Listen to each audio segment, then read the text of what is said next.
V sredini februarja sem Evropsko komisijo opozorila na neuporabo slovenskega jezika pri izmenjavi informacij o prometnih prekrških med državami.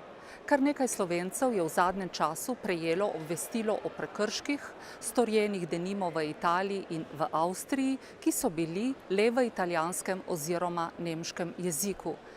To pomeni kršenje njihovih temeljnih pravic.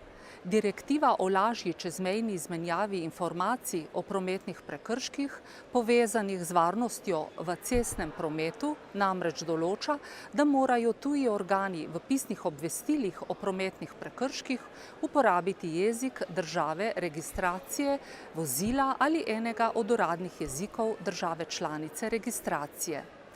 Od komisije zahtevam pojasnilo, kako nadzoruje izvajanje te direktive v Italiji in v Avstriji, ter kaj bo naredila, da bo pošiljanje obvestil skladno z zakonom.